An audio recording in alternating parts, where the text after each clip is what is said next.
உங்களுக்கு சமைக்க தெரியுமா? தெரியாது சார். உங்க நிறைவேறாத ஆசை என்ன? இன்னும் பல கோயில்கள்ல ஆடணும். நீங்க சந்திக்க விரும்புற ஒரு நபர் யாரு? வீணதனம்மாள்ல இருந்து அந்த மாதிரி அந்த ஈரால வாழ்ந்தவங்கள மீட் பண்ணிருக்கலாமோன்னு எனக்கு எப்பவுமே தோணும். உங்களுக்கு சமைக்க தெரியுமா? தெரியாது சார். எங்க ஃபேமிலியில அம்மா, பாட்டி, எங்க மாமியார், நானு யாருக்குமே சமைக்க தெரியாது. ஆனா நான் என்ன பண்ணுவேன்னா, ஏன்னா எங்க கார்த்திக் எல்லாம் வந்து விதவிதமா சமைக்கணும். ஸோ அதனால நான் வந்து ஒரு நல்ல குக் எப்பவுமே வச்சுட்டு நான் மெனு மாதிரி டைம் டேபிள் மாதிரி போட்டு கொடுத்துருவேன். இது இன்னைக்கு இது பண்ணணும். ரெசிபி எல்லாம் நிறைய எழுதுவேன், நான் எழுதி கொடுத்தேன்.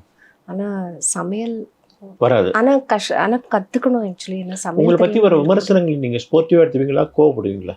ஸ்போர்ட்டிவாக தான் எடுத்துப்பேன் சார். கோவப்படுவேன்னா இஃப் இட் இஸ் அன்ஃபேர் இல்லை ஏதாவது இன்னப்ரோப்ரியேட்டாக இருந்ததுன்னா நான் அதை வந்து திருப்பி அதுக்கு பதில் போடணும்னு நினைப்பேன், ப்ரொடெஸ்ட் பண்ணணும்னு நினைப்பேன். ஆனால் அதில் எவ்ரிபடி ஹேஸ் த ரைட். நீங்கள் ஒரு பப்ளிக் பெர்ஃபார்மன்ஸ் பண்ணும்பொழுது அது அவங்களோட சில பேருக்கு இது பிடிக்கும், பிடிக்காது. சாதாரணமா வந்து ஸ்ரீநிதி ஒரு இன்ட்ரோவர்ட்ட சகஜமா பேச மாட்டாங்க அப்படின்னு சொன்னா உங்க பதில் என்ன? எனக்கு நல்லா தெரிஞ்சவங்க அப்படி சொல்ல மாட்டாங்க. ஆனால் ஆட்டிடியூடை வர I think by nature I am an introvert only. ஆனால் அப்போலோலையும் பல இடங்களில் பல பேரை பழகி கொஞ்சம் பெட்டராக இருக்கேன்னு நினைக்கிறேன்.